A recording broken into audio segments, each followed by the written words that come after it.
음란한 여자를 맞이하여 음란한 자식을 낳으라. 호세아에게는 아주 가혹한 명령입니다. 그런데 사실 하나님은 호세아보다도 또는 사람보다도 훨씬 괴로워하시죠. 하나님은 하나님의 백성을 버리지 못하시는 겁니다. 그래서 다시 그 하나님의 백성을 품으셔야 되죠. 하나님께서 하나님의 백성을 다시 품으시는 것이 마치 호세아가 음란한 여인을 품는 것과 같다 이 말입니다. 하나님의 백성이 타락해서 음란해졌는데 하나님은 그 백성을 지금 버리지 못하시고 그 백성을 다시 품으시려고 하는 겁니다. 이게 호세아가 음란한 여인을 아내로 맞이하는 것과 같은 거죠. 집 나간 고멜을 나중에 호세아가 다시 찾아오잖아요. 하나님의 품을 떠난 하나님의 백성을 지금 하나님 다시 찾으시는 거거든요. 그러니까 하나님도 사실은 본인에게 상당히 가혹하고 힘든 거죠. 우리는 모두 죄인이죠. 그래서 호세아가 아무리 하나님의 선지자라 해도 호세아 또한 죄인 아닙니까? 사람은 음란한 여인을 아내로 맞이한다 할지라도 죄인이 죄인을 맞이하는 거죠. 그런데 하나님은 죄인이 아니잖아요. 하나님은 죄가 없습니다. 절대적인 선입니다. 절대적으로 선이신 하나님이 죄로 물든 사람을 끌어안는 것은 호세아가 음란한 여인을 끌어안는 것보다 훨씬 힘들고 괴로운 일이다 하는 거죠. 우리는요, 하나님이 싫어하시는 일들을 대수롭지 않게 생각할 때가 있습니다. 우리의 기준에서 괜찮다, 뭐 이 정도 뭐 어때 이렇게 생각할 때가 있는 거죠. 그런데 그것이 하나님을 괴롭게 하는 일일 때가 많습니다. 지금 하나님은 음란한 여호와를 떠나 크게 음란합니다 하고 이스라엘 백성들을 음란하다고 표현하잖아요. 하나님이 싫어하는 음란이란 무엇일까요? 기본적으로는 우상 숭배죠. 하나님을 떠나서 우상을 숭배하는 것을 하나님은 영적인 음란으로 보시죠. 그러면 오늘날 우리는 우상을 섬기지는 않잖아요. 우리가 우상 앞에 절하지는 않잖아요. 근데 정말로 그럴까? 이스라엘 백성들이 우상을 섬겼던 것은 풍요를 위해서 그런 겁니다. 그 우상이 풍요를 준다고 하니까 그 우상에게 절을 하면 풍요를 줄 것이라고 믿고 우상을 섬긴 거죠. 그 당대에는 다신론이 그 사회적 분위기잖아요. 그래서 이스라엘 백성들은 유일하신 하나님을 섬기지만 그 당시 사람들은 다 다신론을 섬긴 거죠. 광야에는 광야의 신이 필요하고 산에 가면 산의 신이 필요하고 바다에 가면 바다의 신이 필요하고 이렇게 믿던 시대 아닙니까?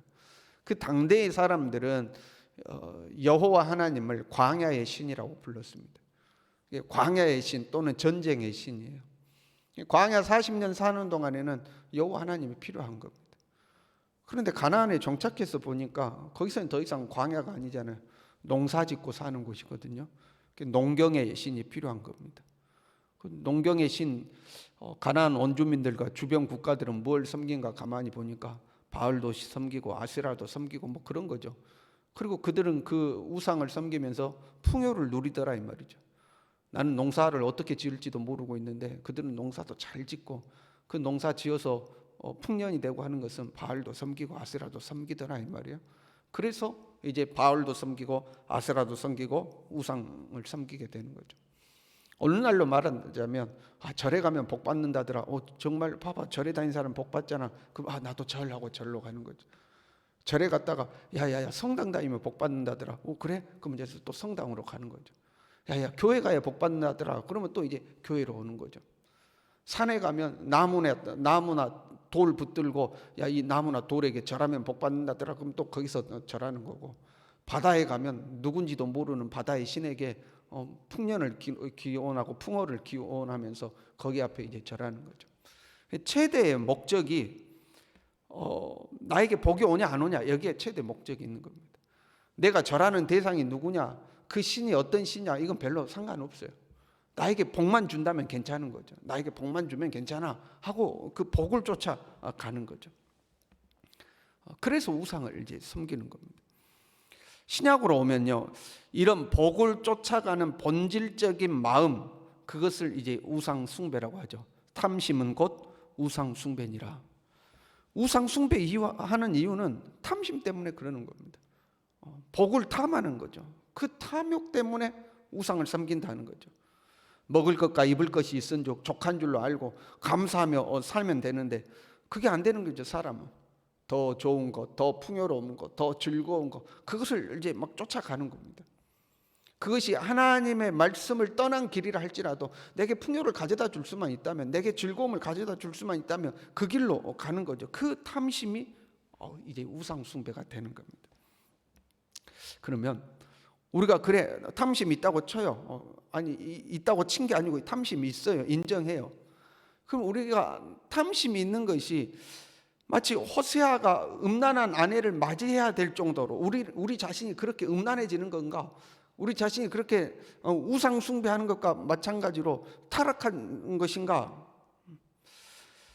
그 탐심이나 탐욕이 없는 사람은 없지 않겠어요? 다 우리 안에 욕심이 있지 않습니까? 사실 욕심도 좀 있어야 돼요.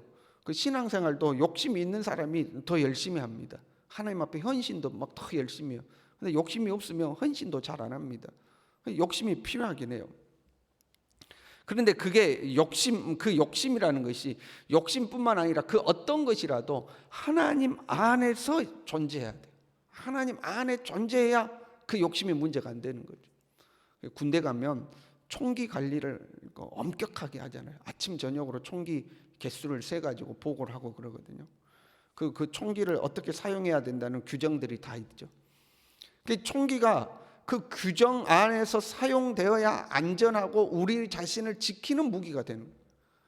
그런데 그 규정을 벗어나서 사용하면 총기가 우리를 오히려 해치는 도구가 될 수가 있는 거죠. 탐심이 됐든 욕심이 됐든 그 어떤 것이라도 하나님 안에 있어야 안전한 도구가 되는 거죠. 근데 하나님 밖으로 나가기 시작하면 그는 위험한 도구가 되는 겁니다. 똑같은 욕심이지만 하나님 안에 있으면 우리는 그것을 소망이라고 부르는 겁니다. 근데 하나님을 벗어나면 그걸 탐욕이라고 부르는 겁니다. 똑같은 단어예요. 똑같은 거예요. 하나님 안에 있느냐, 하나님 밖에 있느냐 하는 거죠. 그런데 그것보다 더 중요한 것은 하나님과 우리의 관계입니다. 우상과는 기본적으로 인격적인 관계가 형성되지 않습니다. 우상과는 자기 중심적 관계입니다. 그 우상 상관없어요. 우상이 무엇이든지 그 종류가 무엇이든지 상관없어요. 어찌 됐든 간에 내게 복만 오면 된다 이거죠. 그 우상과 내가 어떤 관계냐 이거 필요하지 않아요. 중요하지 않아요. 어찌 됐든 내게 복만 오면 되는 거예요. 그런데 하나님은 우리에게 인격적인 관계를 요구하시죠. 호세아서에서 하나님은 하나님의 백성과의 관계를 남편과 아내의 관계를 설명하는 거죠. 세상에 그 무엇보다도 친밀한 관계 아닙니까? 남편과 아내의 관계죠.